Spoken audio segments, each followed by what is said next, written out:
Tech Sounds presenta Ola de Salud.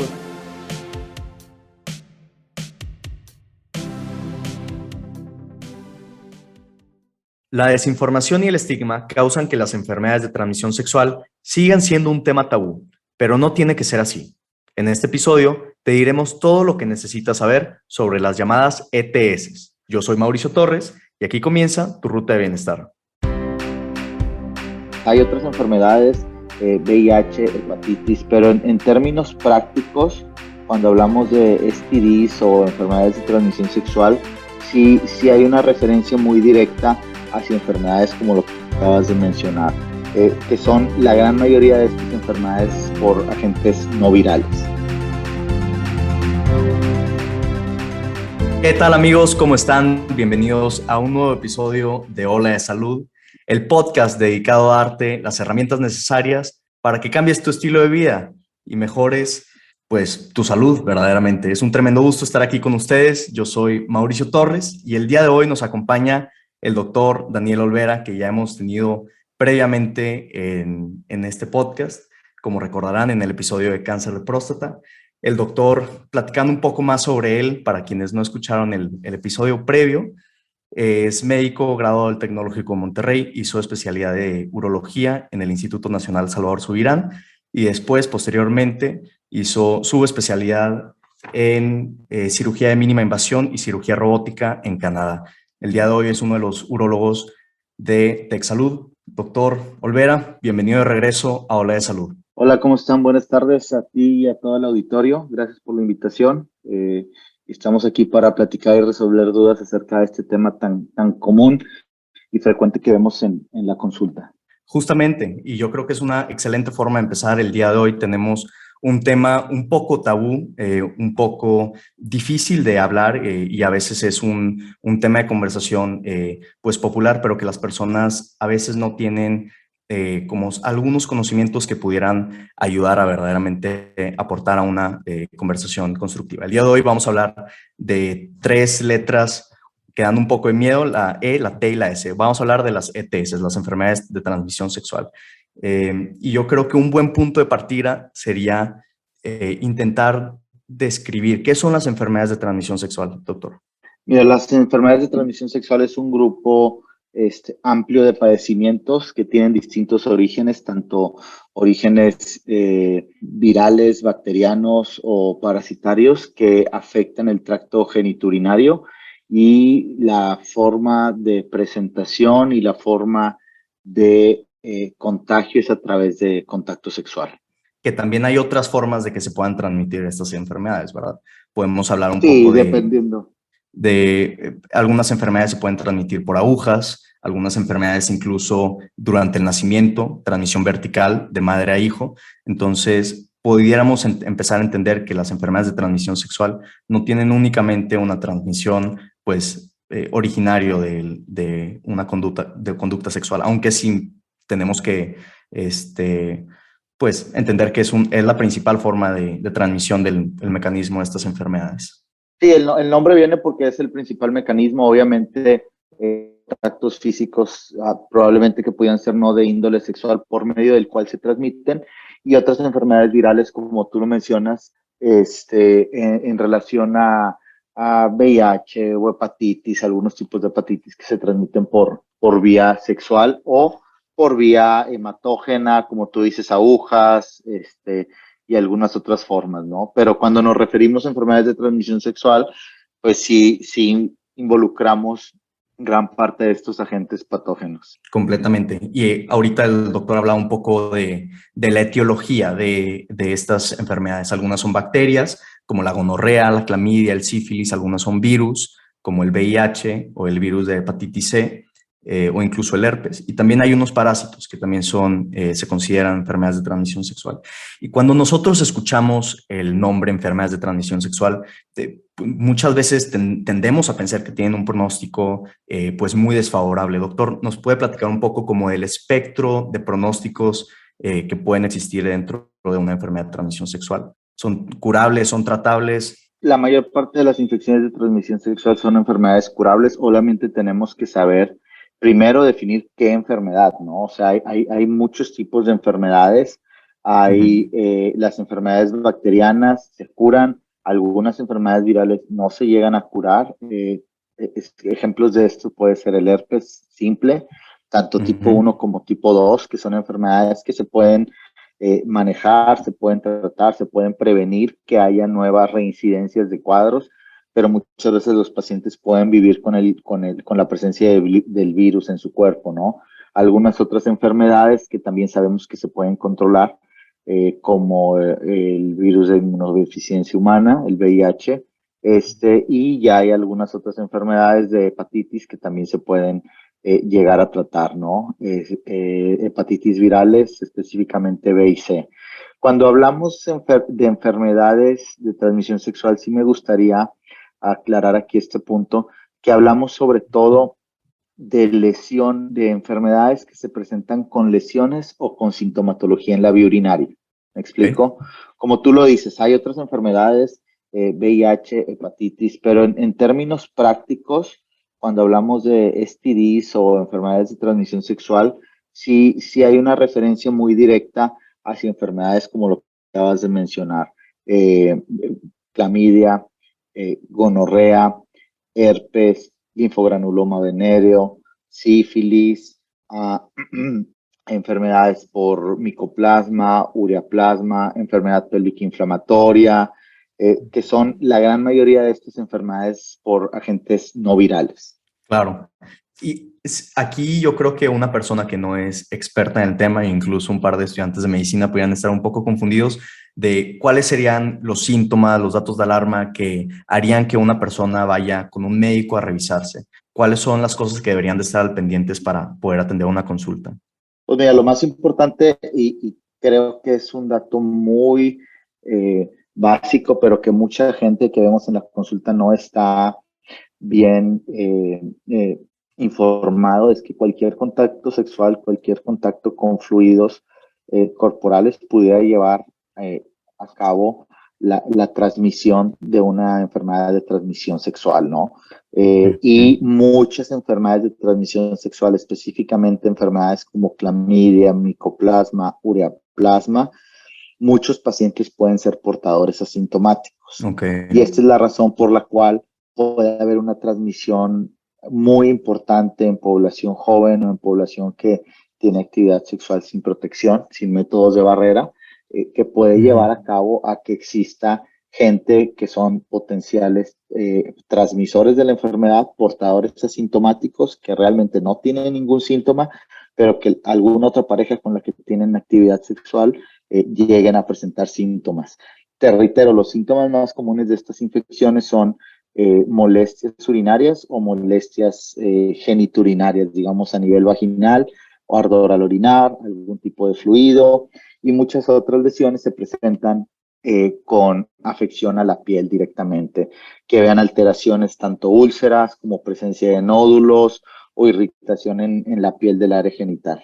Y yo creo que justamente esto es una de las cosas muy interesantes del tema, ¿no? Que hay personas que pueden ser portadores asintomáticos y por la misma naturaleza del acto con el que se transmiten la mayoría, pues es difícil verdaderamente como estar identificando de dónde están viniendo estas lesiones. Un poco, hablando un poco más como de la epidemiología que usted ve en la consulta, ¿cuáles son los grupos de edad o los grupos de riesgo que normalmente presentan enfermedades de transmisión sexual? ¿Es únicamente en jóvenes o también se expande a otros grupos de edad? Pues en realidad en cuestiones de epidemiología suele ser en gente joven, en adolescentes, en adultos jóvenes, tanto hombres como mujeres, es el pico más importante de presentación, ¿no? Y tiene que ver mucho con los comportamientos que tenemos. Y aquí también otra cosa interesante es que, pues bueno, hay una solución para la transmisión de las enfermedades de transmisión sexual, que es el uso de barreras, un pues anticonceptivo de barrera, ¿cierto? Para la gran mayoría de estas, que es el condón. Sin embargo, también tienes que acordarte y pensar que hay enfermedades de transmisión sexual que incluso se pueden transmitir por medio de contacto físico y con uso de métodos de protección. Específicamente lesiones dermatológicas como molusco, que es un problema muy común que vemos de forma viral, o como el virus del papiloma humano que se presenta a nivel de las verrugas, porque muchas personas pueden llegar a tener lesiones a nivel del área del periné Ujú, o en sitios adyacentes no cubiertos por el condón, por el preservativo, y que el ujú. contacto piel con piel haga que se transmita hacia la pareja. Perfecto. Y aquí, qué opina, doctor, sobre alguna idea que la mejor forma de prevenir ciertas enfermedades de transmisión sexual es por medio de la abstinencia? ¿Cree que es un método efectivo la abstinencia o cree que verdaderamente nada más está como oscureciendo un poco la conversación, haciendo que las personas no sean lo suficientemente seguras para tener este tipo de conversaciones con sus familiares, con sus amigos y que verdaderamente está como orientándose una recomendación en buena fe, pero que verdaderamente no está teniendo algún impacto en las personas? Yo creo que eso al final es una cuestión bastante personal, cuestiones de educación y creencias. Pudiera pensar que a lo mejor eso, como tú lo mencionas, pudiera oscurecer la discusión y la información que lleguen a tener los jóvenes. En la actualidad, pues de forma pragmática, si lo quieres ver, pues sí, la abstinencia te va a ayudar a eliminar el riesgo de tener infecciones de transmisión sexual, pero creo que esta discusión va más allá, va al hecho de discutir con los jóvenes desde que están antes de la pubertad en la escuela y que reciban la información pertinente, porque es importante mencionarte que muchísima gente desconoce que muchas personas pudieran ser portadores asintomáticos de estos bichos y esa es la razón por la cual se genera una transmisión tan alta en la población. Hay algunos estudios que se han hecho de forma poblacional en otros países, en poblaciones de universidad, y se habla que hasta el 30-40% de la población sexualmente activa pudiera ser portador asintomático de organismos como clamidia o Mira, o que pudieran tener o haber tenido contacto con el virus del papiloma humano, ¿no? qué Entonces, impresionante. así, así el tema de la abstinencia, pues creo que va más allá de eso.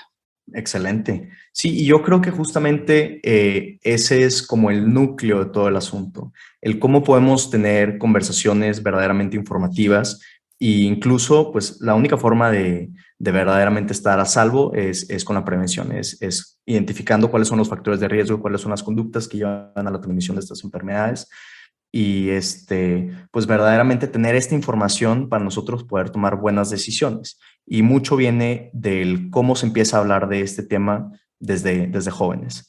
Y Yo creo que conocer los hay, mecanismos de transmisión sobre todo, o sea, creo que eso es algo que nosotros tenemos que explicar nosotros como médicos, médicos familiares, médicos generales, especialistas, ginecólogos, urólogos, infectólogos, que tenemos que hablar con la población de eso, ¿no?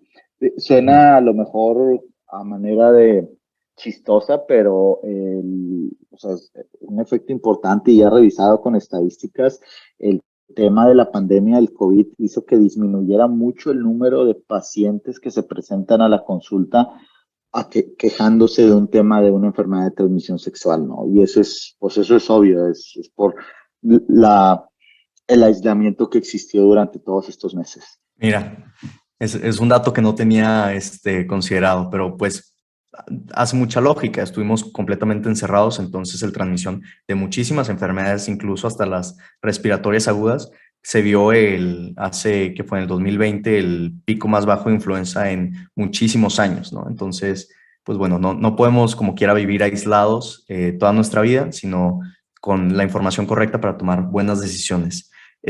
Doctor, ¿de dónde cree, o bueno, creo que una mejor pregunta sería, ¿en qué momento sería la mejor forma de empezar a transmitir esta información y a quiénes? ¿Tendría que ser información sobre enfermedades de transmisión sexual a personas que están entrando a la adolescencia, en la adolescencia o ya un poco más tarde, entrando a los 20 años? ¿En qué grupo poblacional cree que pudieran ser las mejores intervenciones? Yo creo que tiene que ser en el inicio de la adolescencia y va de la mano la educación de enfermedades de transmisión sexual con educación sexual para prevenir embarazos no deseados, ¿no? Y no tengo cifras así muy frescas, pero la mayor parte de la población en México empieza en la adolescencia su actividad sexual y sabemos que uno de los problemas de salud públicos más importantes son los embarazos en mujeres adolescentes. Sí, sí, no, impresionantemente. Incluso se ve, hay una relación entre menos años sean de inicio de vida sexual activa, un mayor número de embarazos no deseados y mayor número de enfermedades de transmisión sexual. Así es. Sí, son datos que se repiten en muchas poblaciones. Y estos, siento que algunas personas incluso pudieran llegar a pensar, oye, ¿sabes qué? Como es un tema del cual poco se habla, tanto con familia, con amigos, las personas pudieran pensar que es un tema que poco pasa. Pero usted, más o menos, que tiene un conocimiento pues más profundo, incluso, regresamos a la epidemiología, ¿qué tan frecuente es una enfermedad de transmisión sexual? ¿Qué tan común es? Bastante, o sea, obviamente dependiendo de dónde te plantes en el sentido de si primer nivel de atención o segundo nivel de atención y el tipo de especialista, pero es un porcentaje alto las enfermedades de transmisión sexual dentro de los motivos de consulta. Y eso, pues hay datos oficiales de eso que a veces no son muy fidedignos en algunas regiones, pero al menos en mi práctica clínica, probablemente una décima parte de la consulta es de enfermedades de transmisión sexual. Es un número bastante alto para la consulta que tienen. Sí. Y siento que es importante empezar a tener estas conversaciones porque sigue siendo, mínimo en México, un tema bastante tabú. Es un tema del que los jóvenes no hablan, del que los papás a veces no quieren hablar con los hijos, y sí, es muy superficial. Es un tema que esta enfermedad se termina convirtiendo como una etiqueta para las personas. Hay que recordar que tú no eres tu enfermedad, eres una persona que tiene un diagnóstico, pero no eres una enfermedad. Y estas etiquetas, a veces, las etiquetas y los estigmas incluso causan mucho más daño en los pacientes, ya que en vez de enfocarse en buscar información, en buscar una atención médica verdadera, y avisarle a posibles contactos de exposición, intentar mitigar el impacto, se quedan callados por el miedo a ser juzgados por sus amigos, por su familia, por incluso a veces profesionales de la salud. Y esto va causando barreras adicionales en el proceso de recuperación tanto física como emocional. ¿Cómo ve usted, doctor? ¿Cuáles son algunas intervenciones que nosotros podamos tener como sociedad, no como profesionales médicos, pero para intentar mitigar el estigma alrededor de este tema? Yo creo que falta mucha información a nivel público. La verdad es que obviamente a mis 41 años ya no estoy en el ambiente de universidad o de preparatoria para recordar o comparar qué es lo que ve la población actualmente, pero deben de existir campañas a nivel estatal, a nivel federal, para concientizar a la gente de los peligros que implica, ¿no? Sí existen algunos métodos eh, poblacionales del sistema de salud que están enfocados a reducir las enfermedades de transmisión sexual, pero creo que falta mucha información que se vierte en la población, como tú dices, sobre todo en edades de pubertad, en gente en donde más riesgo corren por desinformación, tanto de infecciones de transmisión sexual como de embarazos no deseados.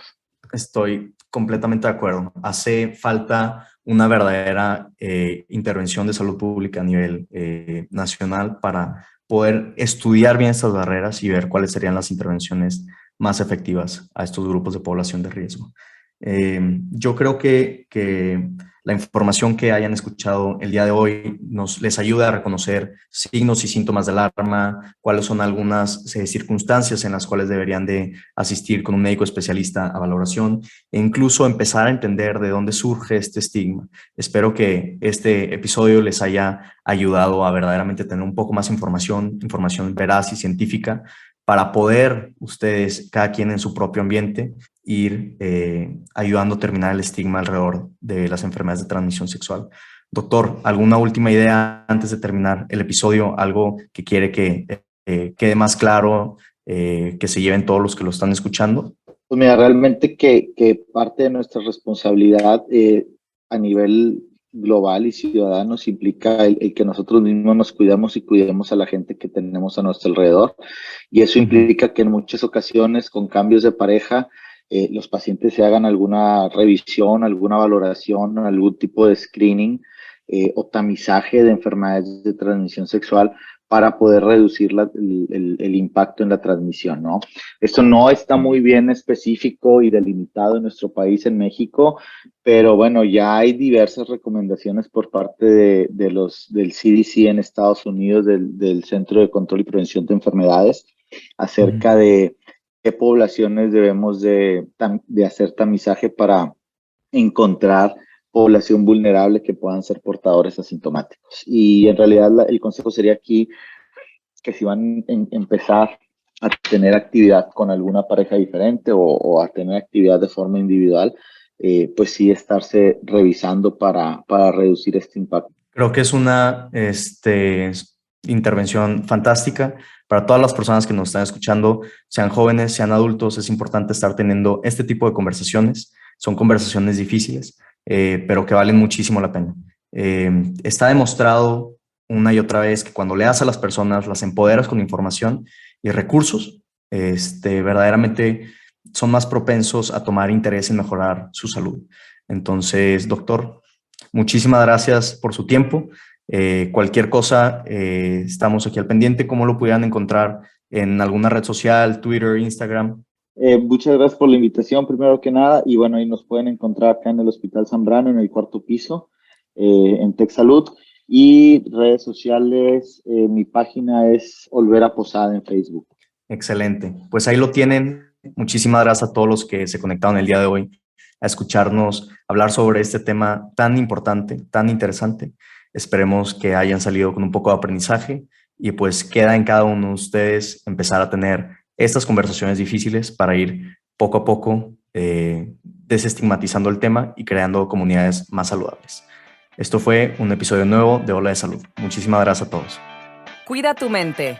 Los expertos del TEC de Monterrey brindan herramientas y consejos para potenciar una vida positiva. ¿Por qué nos es tan difícil a veces perdonar? Un programa con ejercicios y rutinas para ayudarnos a cultivar una vida plena. El perdón es una elección. Escúchalo en Spotify, Apple Podcast y Google Podcast. Muchas gracias al equipo de TechSalud, el Sistema de Salud del Tecnológico de Monterrey y al equipo de TechSounds. Productora ejecutiva, Lisbeth Siller. Productores de Ola de Salud, Melissa Hinojosa, Nora Morales y Fernando Zamora. Diseño, Lizeth Rodarte. Analíticos y alianzas, Lilia Martínez. Postproducción, Max Pérez y Marcelo Segura. Te invitamos a escuchar el siguiente episodio de Ola de Salud y el resto de programas de TechSounds en los canales de tu preferencia.